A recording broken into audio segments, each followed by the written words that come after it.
please join me in welcoming Drs. Dixon, Summers and Leazer.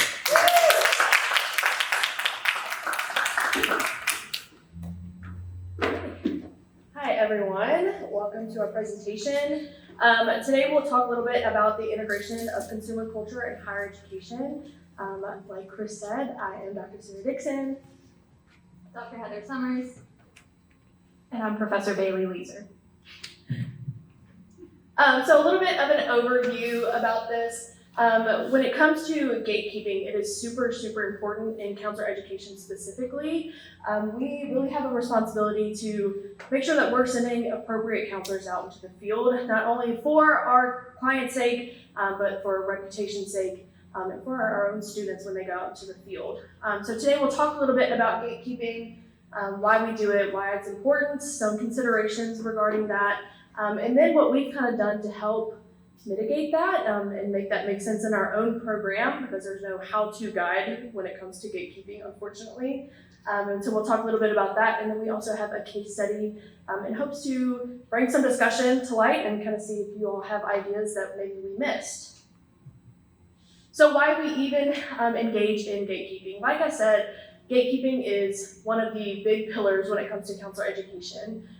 Not only are we trying to maintain our high standards in the profession, we're looking at making sure our students are engaging in ethical behaviors, their professional dispositions are where they should be, that their clinical skills are up to date. We're not only looking for these skills that they have and these behaviors that they engage in, but we're also thinking of future clients and their well-being.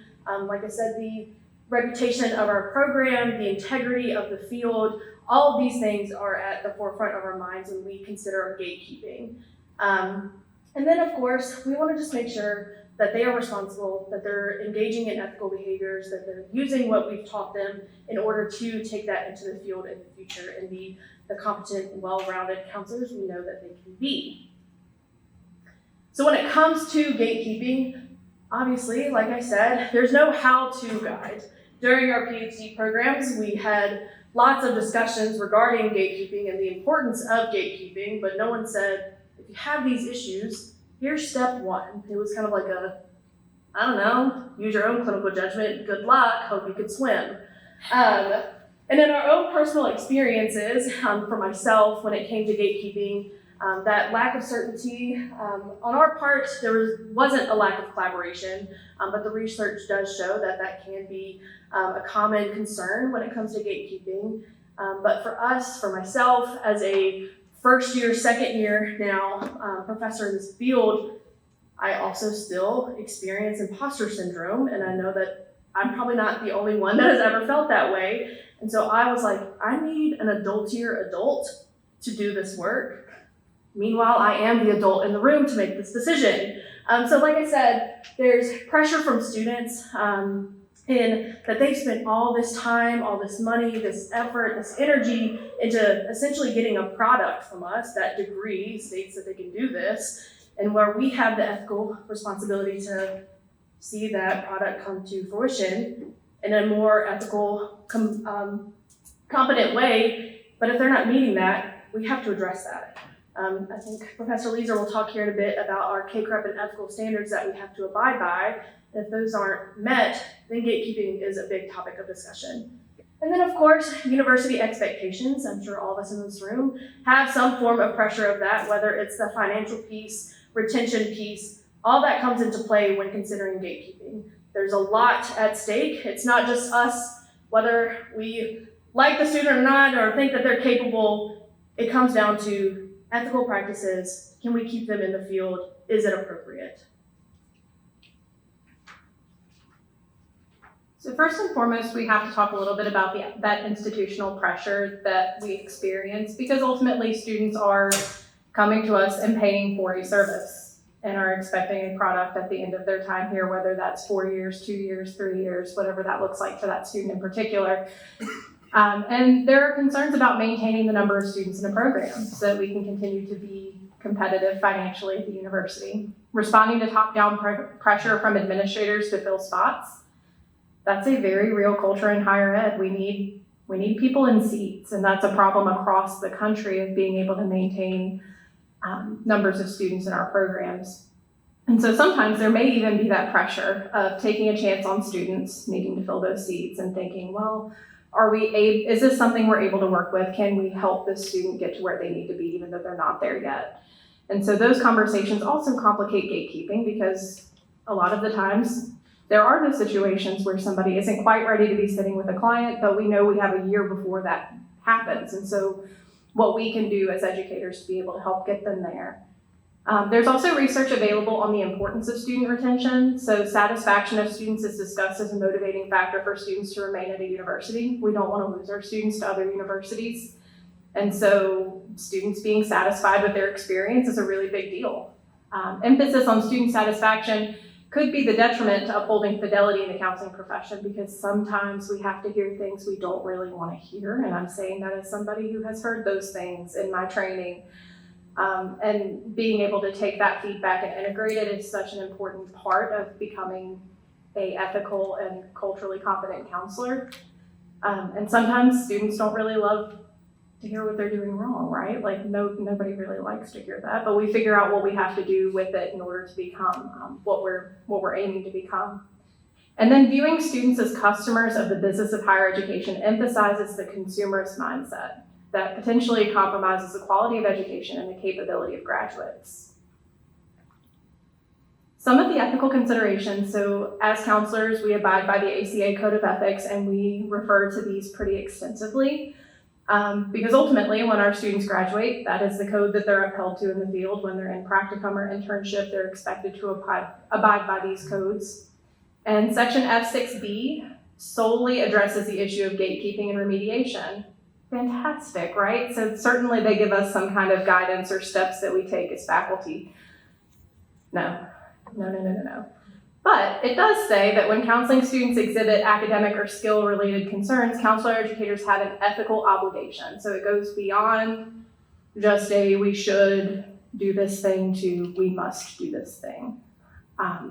We use remediation efforts to do that. What that looks like here at our university is a meeting with all the faculty, where we talk about the issues that are presenting themselves in the classroom or in the clinical site. We discuss it with the student, and we create a plan for the next semester and follow up on that the next semester. If remediation is unsuccessful and a student continues to demonstrate a lack of professional competence, then our Code of Ethics, again, provides us an obligation to dismiss the student from the program. Despite the ethically necessary process of gatekeeping, this is an area where many counselor educators struggle, 3 of which are standing up here before you and 1 of which is in the audience. Perhaps even more so because of the additional pressures that we experience when it comes to student and customer satisfaction and student retention in higher ed on a grander scale. We also want to take a second to honor the power differential that comes into the room as counselor educators and with counseling students. Because it is present, right? Like we're in that position of having knowledge and helping somebody to attain knowledge, and power gets in the way of that sometimes. And so we all have additional identities that we all hold, even within a program where not only are we faculty, but we're also serving as site supervisors, or we're serving as clinical supervisors for students. And so seeing those identities conflict, it's a lot of hats that we have to take on and off. And the work that we do, some of what we do is counseling. Some of what we do is helping students navigate distress that pops up in their lives, or helping them get to the services that they need. And this power differential has the potential to exacerbate the tension that exists between students, program faculty, and the institution that houses the program.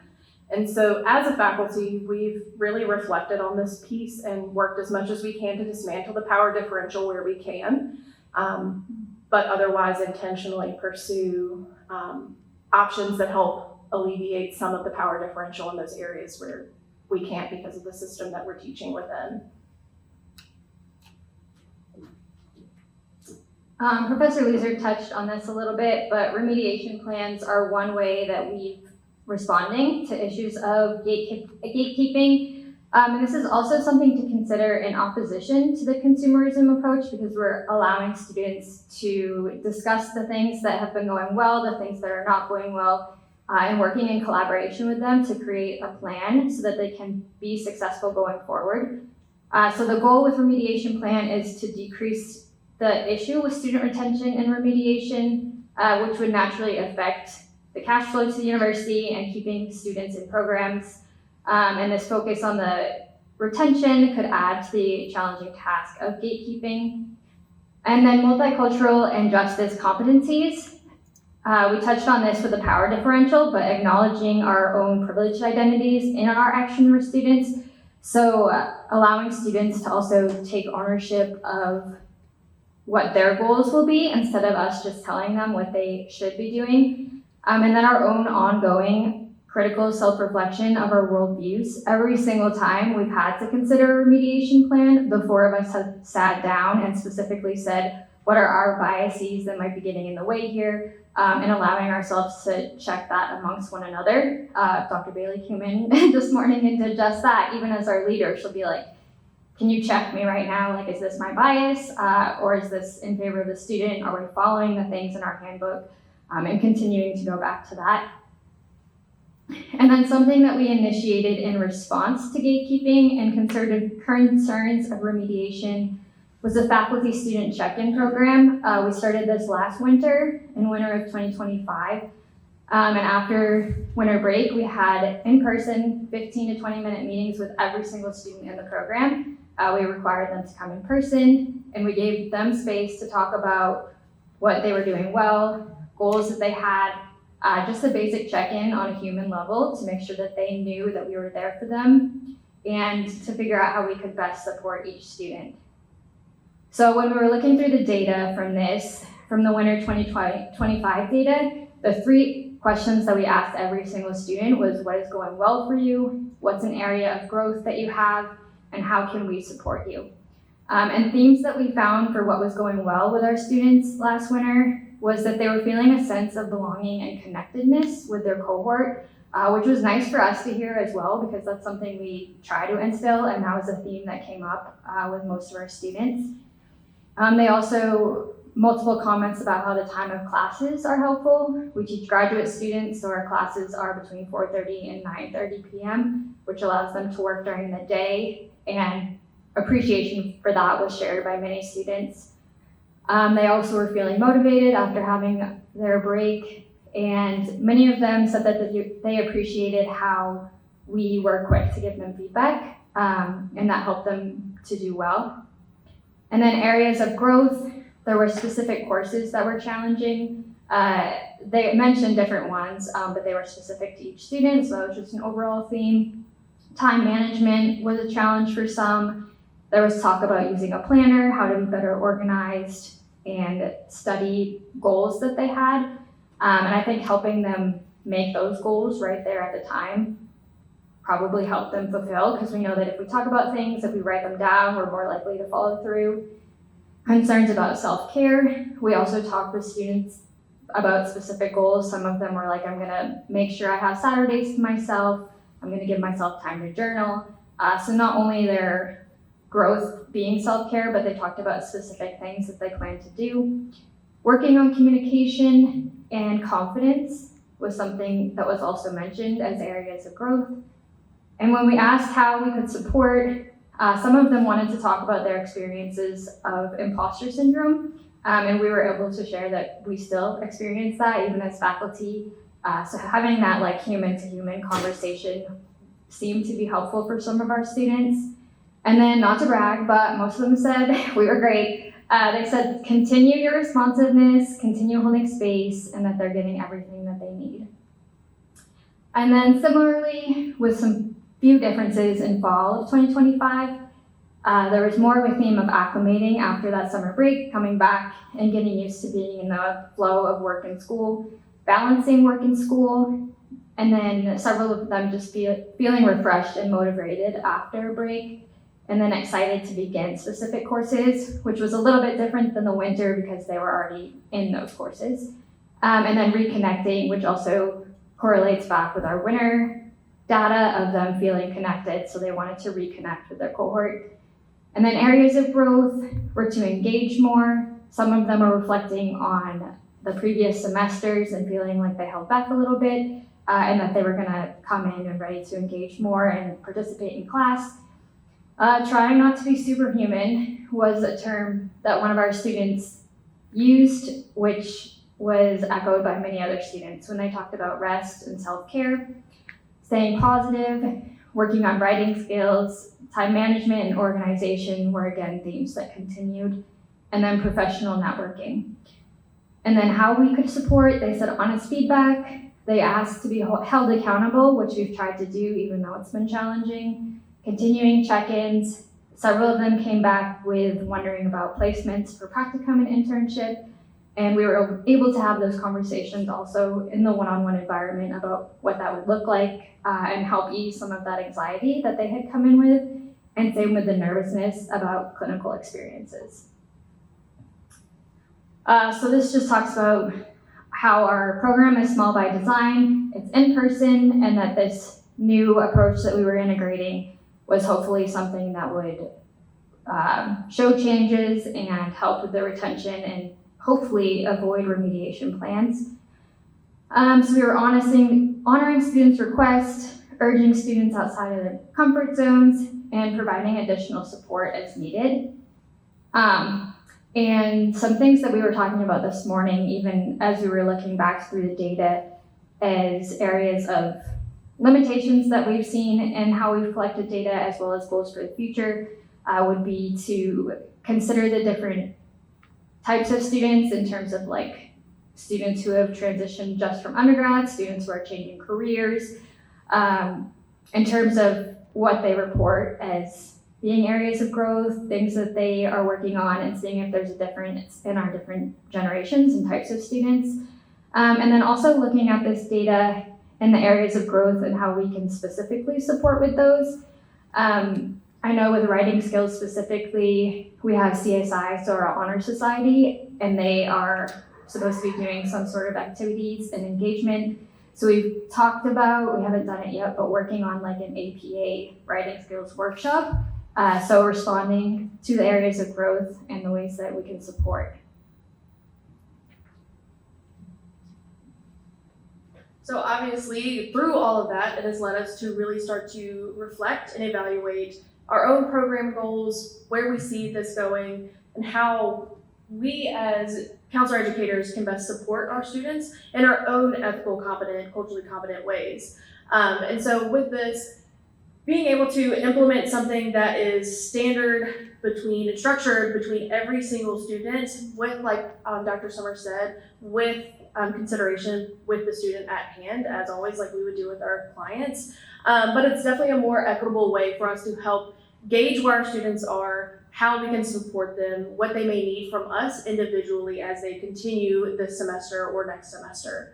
We can really then honor important aspects of the consumer-driven model, where we're really starting to engage each student, checking in with each student, hopefully that no one slips through the cracks, so that we can kind of limit that and limit the remediation pieces of it, so that we can continue to keep students in seats, that we can keep these students, because I don't know if y'all realize this, but we desperately need good counselors in the field, and we want to maintain that, and this is a good way to start.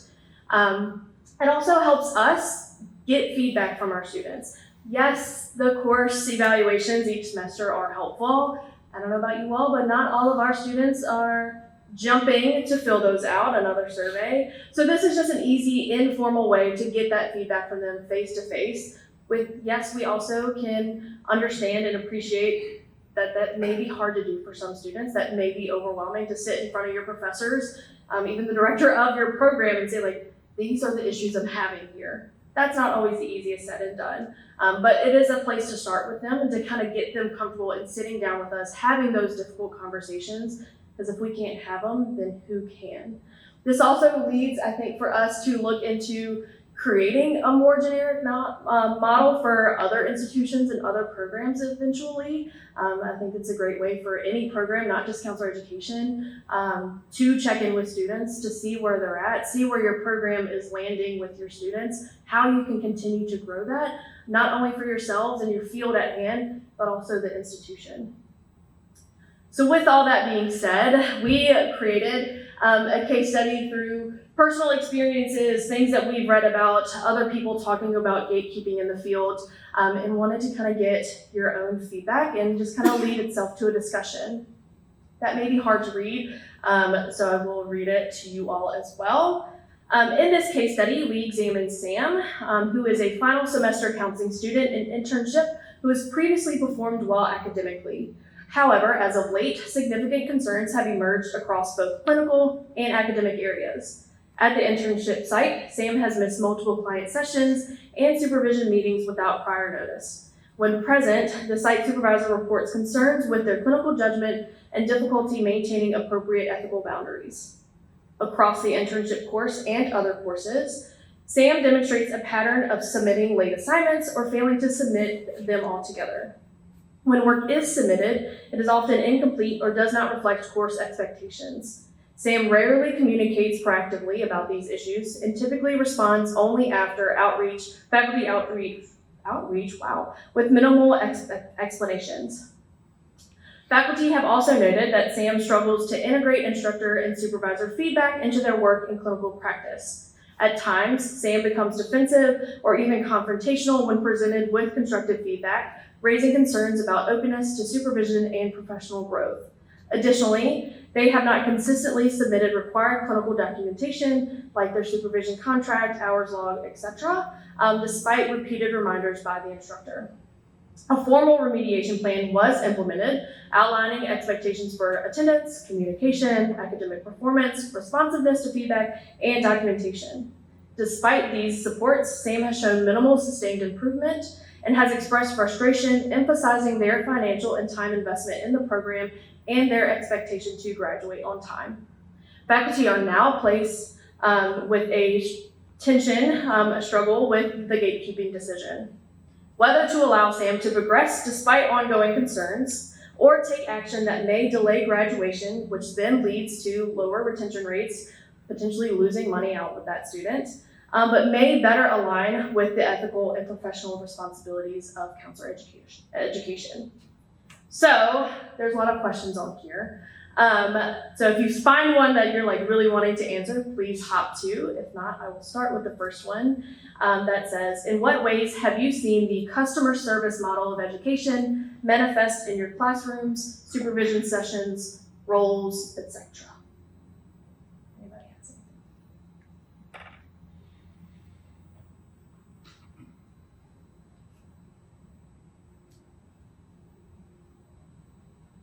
anything? Y'all could also. Yeah. I work with folks who are studying to be school administrators, right? Assistant principals. Yeah. And, of course, to get into one of those jobs, they have to be hired into it, right? So we can prepare them with coursework and oversee an internship as well. But that doesn't mean they can just go out and do the work. Yep. Which I think is a little different from your case, because I guess a person could start private practice, right? And after a successful completion of a program, so, right? Yeah, so it would take years for them. They would need to be licensed typically, and it's a lot of other responsibilities. You can speak to that. So there's going to be a next step after the program. And so how much does that side of the consumerism, that side of the market, is the person going to get hired? Is the person going to successfully make it through supervision after, to get licensed? Does that make you feel any better about all this? The fact that you're not the only ones having to make this decision? I see y'all taking up. But then again, can you rely on that? Is that This isn't an answer, but it's something we've talked about before as wanting our students to also be good representatives of the University of Lynchburg. So we don't necessarily want to send somebody out there crossing our fingers that they get hired if they're going to interview and not be a good representative of what we try to instill in them. And another piece, you didn't ask this, but I thought about it, is when employers call us for references. I want to be able to be honest and for my reference to be yes, this person is great, hire them. So that can also be a point of would I want this person to be a counselor for my kid, or would I recommend them to work in any sort of environment? And I think kind of adding on to it from like the ACA Code of Ethics side is that there is a problem with counselors who are ill-prepared entering the field. And they get hired, they play the game, right? Like they get their hours, they become licensed, and then they continue to go out and do harm, either intentionally or unintentionally. And so I think there's also a fair amount that weighs on our licenses and on our identities as counselor educators too, of like if we cross our fingers and hope that somebody goes out into the field and that they do good enough that they can get a job, they do their residency. If they're in the clinical side of things, sometimes those systems are overtaxed themselves, and so people can just somehow make their way through. Then that's 20, 30 years of a career, possibly longer, that this person is possibly engaging in some harm. And ultimately that comes back to us, because the question that is going to happen when any kind of ethical claim gets brought up is, well, who were the people who were responsible for educating this person? And so naturally their supervisors in the field are going to take a fair amount of that. But ultimately it'll come back to us because we were the ones who said they were good enough, right? They were good enough to abide by the code of ethics. They were good enough to engage with these things. And I think the other piece that comes up for me a lot is wanting to protect students from that, because like I said, sometimes those things can be very unintentional, and people graduate, they get into systems that aren't built to accommodate counselors. And then they really struggle and they experience their own mental health crises, or they find themselves embroiled in a legal case possibly. And I wouldn't feel great as an educator sending them out into that without the skills that they need in order to navigate that. So I think there are a lot of pieces within that. But I think part of the issue with gatekeeping and why ACA makes such a big fuss about gatekeeping is because there is such a problem of having counselors out in the field who maybe aren't acting in the most ethical ways, or maybe are stretching that ethical code a little bit more, either from just not being aware, not being well educated in it, or who purposefully kind of manipulate that system. So that's kind of what we're looking out for there. I don't know if that answered your question. Yeah, that's just an issue that I think about. And do you ever get the opposite of your scenario, where you have questions about people because of their academic work, but yet your feedback in the field is really positive? Like they're really good with people and they have a great, rapport and so forth, but maybe they just can't turn work in on time. Yeah, and that's something we definitely see, and I feel like that is one of probably our hardest decisions, because we see the counselor that they can be and are in the field, like whether they're in practicum or internship, and we know that they can do the good work. And like I said, we obviously need counselors in the field, but the academic piece of it of like, yeah, we know that you need to get the education, you need to learn these things, but there's still more to it than that. If you're not able to, I even said this earlier when we were talking about some of this, of if they're not able to turn in assignments on time in probably the most structured, supportive environment, where if you need an extension, that you're welcome to reach out to us. We can have that understanding. When you're out in the field, if you're late on notes, documentation, it could be Insurance companies. It could be a lot. If you get subpoenaed and you're behind on notes, they're not going to believe a word you say, because it's your word against a client, and typically client will win unless you have the documentation to back it up. And even when applying for licensure, the board needs specific things, and if you can't get it in time, you're kind of SOL, unfortunately. And it comes every year. We have to renew our licenses, and it's a specific date for that. And if you can't get it in time, then your license is out of date and you can't officially practice anymore. So it's a lot of pieces. Is sometimes your conversation with them just about fit then? Maybe there is a place for you in mental health. Mm-hmm. Maybe it's not, as a licensed professional, counselor. Yeah, and we've had that discussion before. And typically, I think students will kind of get to that on their own sometimes, of maybe all of this stuff, if I can't do all these things, then how am I going to do it on my own? What can I do? Yeah, and there's lots out there. Right. And it's a lot. In the state of Virginia, once they graduate, they still have an additional 2,000 hours of direct work that they have to do before they can be licensed. And the hope is that they are good to go at that point to be licensed and do it completely on their own. But like Professor Leazer said, I mean, we have supervisors that are also burnt out and underpaid and overworked, and I mean, students just slip through the cracks. So our hope is to kind of mitigate as much as we can in the program. Yeah. Well, just to follow up on that, when everything fails, what is your option? Do you all have the power to kick someone out, or are they invited to leave on their own? Because we can't kick our students out because we don't feel they're going to be successful. Yeah, we have the I hate the word power, the right, the ability to dismiss students from the program. What that means is that they are not automatically kicked out and never seen or heard from again. They have the opportunity to appeal like any other student does. And then they are invited to then reapply, and they can kind of start from where they finished or stop from where they left off. But they have to stay, kind of be apart from us for a full semester before they can reapply and re-enter the program. But we do have the right to dismiss students.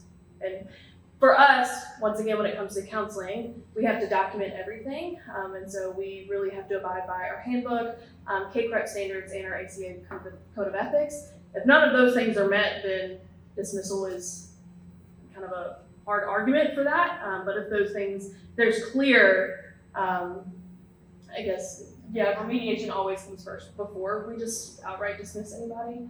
But if there's clear boundaries and ethical behaviors that aren't meeting the standards, then we have the right to dismiss. It's like firing someone. Essentially, kind of, yeah. And they have the ability to come back if they want.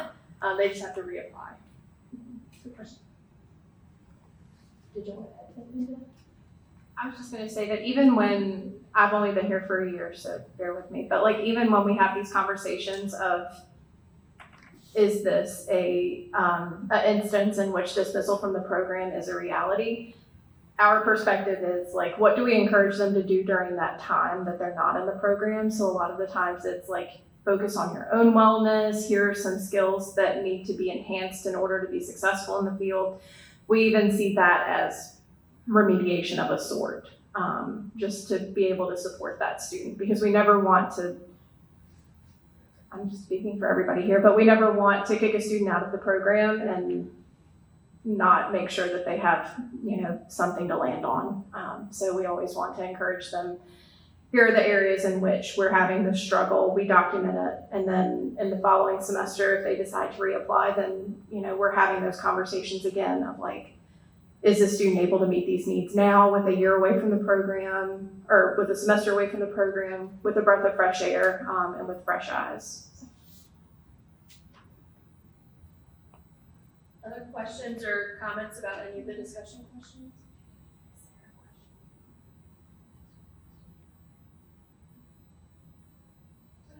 More of a broad one maybe. So in the slides you had earlier, you said how the feedback from, I think it was the fall semester, was that there was a lot of connectedness. That was one of the big things you guys were doing well. You said yourself, you guys are doing great. So what are you guys doing so well that's getting people to feel so connected? Given that you teach evening classes and people are during the day, what's working so well now? Specifically, some of our students have talked about how it's helpful to have a cohort model. So our students come in and are usually in the program for 2 to 3 years. We have small classes, so they're working with the same group of students the whole time. And a lot of our classes, I would say most of them are pretty interactive and experiential. So not only are they with the same group of people, but they're interacting more than just sitting next to each other. And we've also found a lot of our students hang out outside, like they have little groups, they'll go to different events, and we hope that for them. So it's really fun to see as educators, like when they are connecting and becoming friends. And then in our field, as in most fields probably, their cohort are also their future colleagues. So talking about that as well, like when you leave this program and you have different counseling specialties, like you're gonna wanna know who to refer your clients to, and really building that network here. I think to add on that collaboration piece, like Dr. Summer said, It is a huge part when it comes to counseling. More brains are better than one, and obviously with de-identified information, our students are welcome to talk to colleagues and supervisors if they're struggling with a client and just kind of stuck with them of like what would be best for them. Is a big part of that consultation piece. And so I think we do, whether you identify as an introvert or not, you may not love it, but for all of us, we're really big on group work and having intentional conversations in class to really start that consultation piece early. So I think that really starts to integrate them automatically in the classroom, which then I think leads to some of that relationship building outside of the classroom and then hopefully future in the field. Good question. Others, anything else? We can go back to our discussion. Comments, questions, hopes, dreams, anything? Think of that? I'm curious, so for our professional students, when they go to take the certification exam, someone must sponsor them. And it's our program director. So the program director has to sign off that student is eligible and is ready to take the exam. Is that the case for counseling education as well? No, we have our students take the CPCE, which is like a final counseling exam, but we've added this year, and kind of last year, is more of like a whole comprehensive portfolio.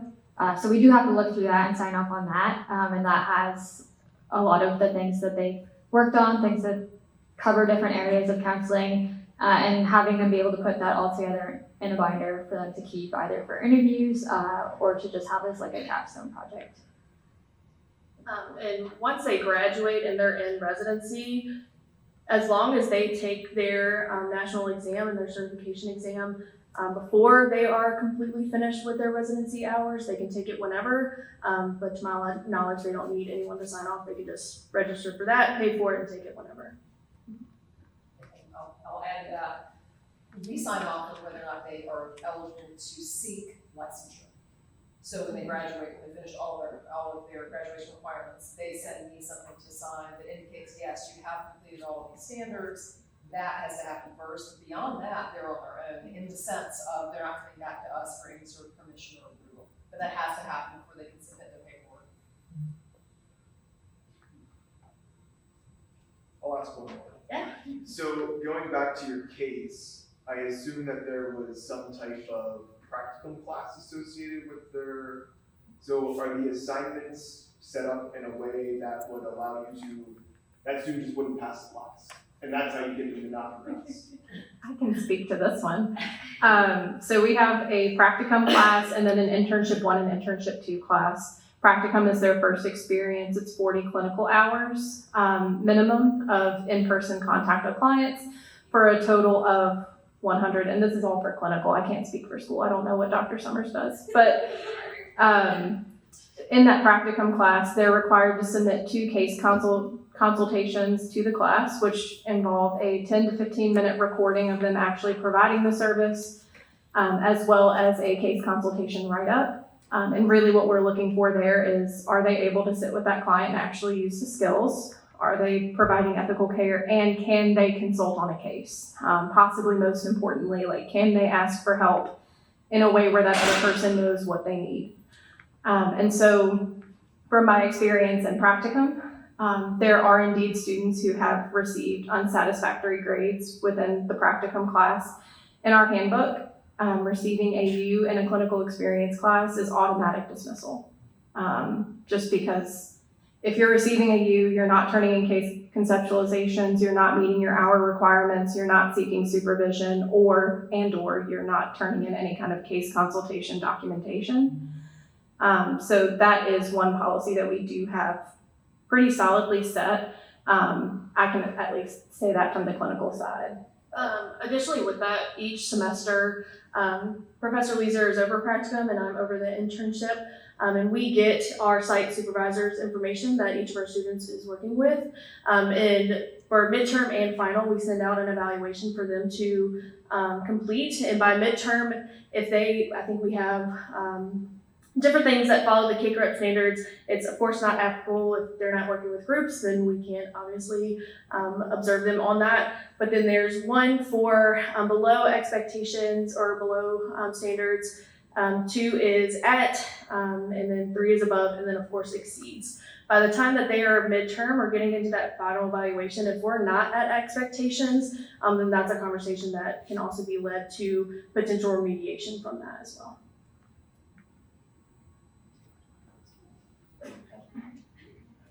School isn't much different. I have them do 80% direct and 20% indirect, aligning with K-Corrupt and ASCA.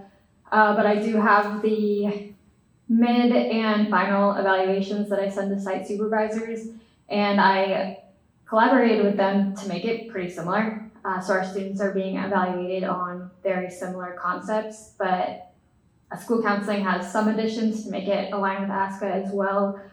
And then for school, I also have my students do weekly review forms when they're in practicum and internship. So every single week they're coming in with different things that they've worked on that week, different things that they've seen happening at their site, systematic issues that they've observed. So that's every single week. So if they're not meeting those weekly review forms, then we have a problem before they even get to the mid or final evaluation.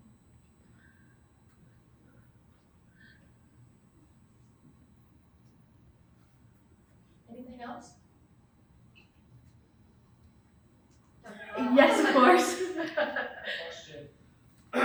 Do you all see any parallels, helpful parallels, between this topic, which you experience is like this balance of gatekeeping and customer service, and then what clinicians face when they get out in the job market? Because I think clinicians face a similar balance, particularly in the clinical mental health, where it's like you need clients as your customers, but you're also holding them accountable, like you are challenging them, like there's that difficult balance of, I don't want to be an ass to you, pardon my language, like I need you, I want you as my customer, but I also need to challenge you in ways that you're not gonna like sometimes.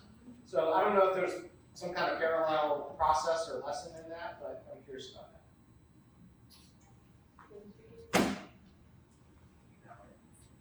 I mean, for sure, I think there's definitely a parallel for that.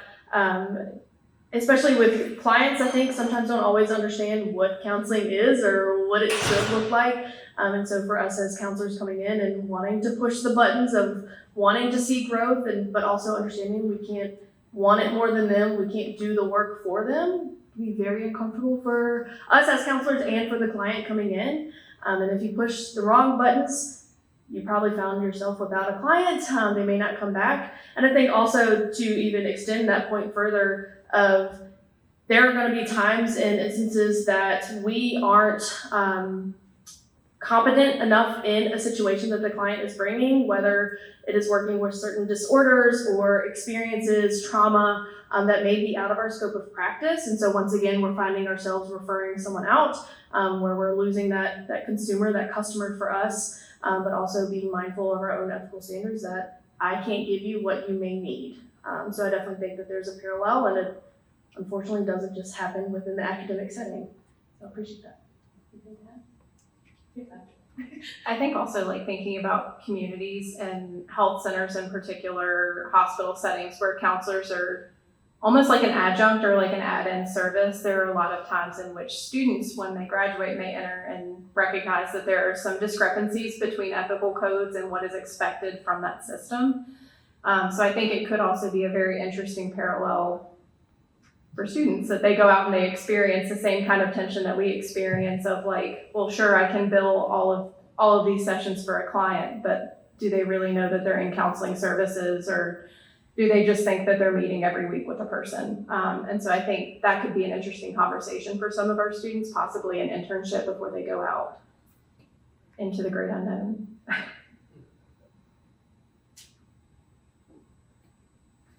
Other questions? Well, if there's no other questions, you can clap for us.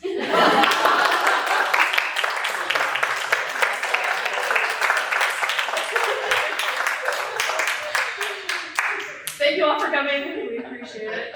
And this is all thanks to Dr. Summers' daughter, Addie. Last time, everybody.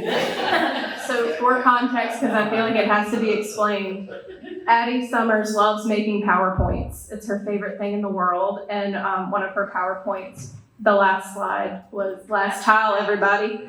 And so we're just gonna, we're embracing it, we're honoring her, she's an icon.